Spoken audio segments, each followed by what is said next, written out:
नमस्कार रसिक श्रोत्यांनो, मराठी गुंजन व्हॉइस घेऊन येत आहे एक नवी हृदयस्पर्शी कथा मालिका, अदृश्य संवाद. यश प्रधान, वय 24 वर्ष.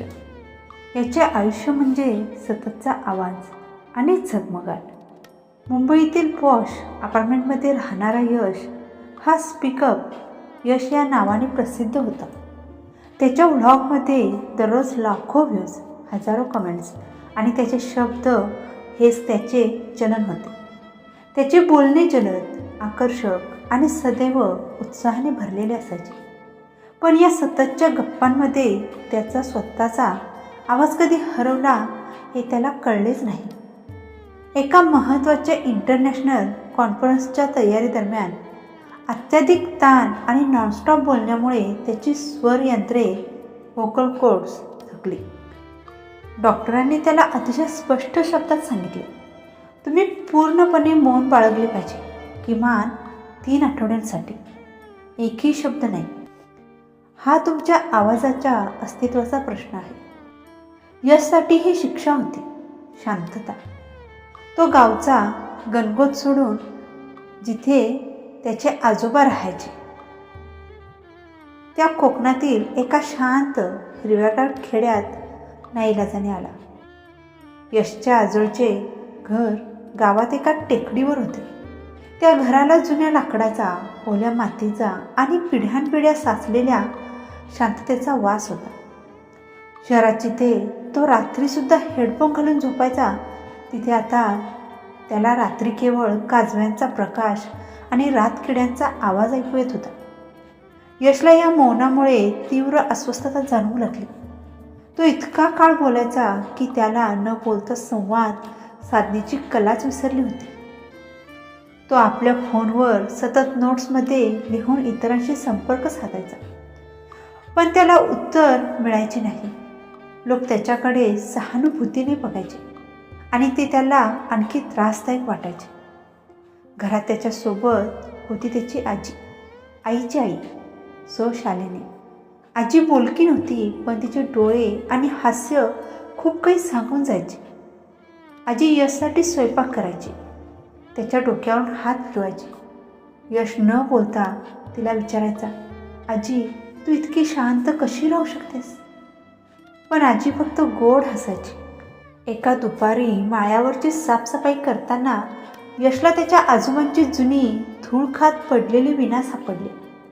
ती विणा अतिशय कलात्मक होती, पण तिची तार तुटलेली होती. यशच्या आजोबांची ती सर्वात आवडती वस्तू होती, पण यशने ती तुच्छतेने एका कोपऱ्यात ठेवून दिली. त्या रात्री यशच्या मनात चाललेले ब्लॉगिंगचे वेड आणि लाईक्स कमेंट्सच्या चिंतांमुळे त्याला झोप येत नव्हती. अचानक त्याला आठवले की त्याच्या आजोबांनी त्याला एकदा सांगितले होते, वाईट गोष्ट म्हणजे आवाज नसणे नव्हे, तर आवाज असूनही सत्य बोलू न शकणे. तो उठून विणाजवळ गेला. त्याने विणेची तुटलेली तार दुरुस्त करण्याचा प्रयत्न केला, पण त्याला ते जमले नाही. हताश होऊन तो विणेला पाहत बसला. तेव्हाच त्याला घरात एक विचित्र शांत कंपन जाणवले. त्याच्या डोळ्यांसमोर एक दृश्य तरळले. त्याचे आजोबा याच विणाजवळ बसून डोळे मिटून कोणताही आवाज न करता फक्त शांतपणे विणेला स्पर्श करत होते. ते फक्त अनुभवत होते. त्या दिवसापासून यशचा विणाकडे पाहण्याचा दृष्टिकोन बदलला.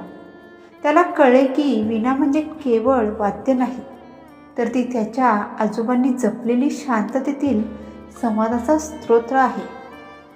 जेव्हा तो निराश व्हायचा, तेव्हा विणा त्याला स्वप्नात आजोबांच्या प्रेमाचे आणि धैर्याचे संदेश द्यायची. जेव्हा तो निसर्गाची शांतता ऐकण्याचा प्रयत्न करायचा, तेव्हा विणा त्याला आठवण करून द्यायची की न बोलता प्रेम करणे, काळजी घेणे आणि क्षमा करणे हीच खरी माणुसकी आहे. आजीचे मौनही त्याला आता बोलके वाटू लागले.